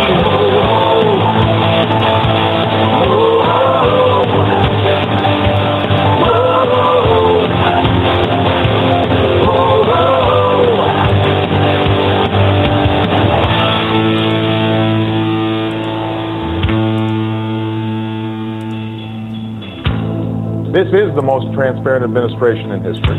Not even a smidgen of corruption. Fact is, we had 4 dead Americans. What difference at this point does it make? If you got a business, you didn't build that.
I'm not interested in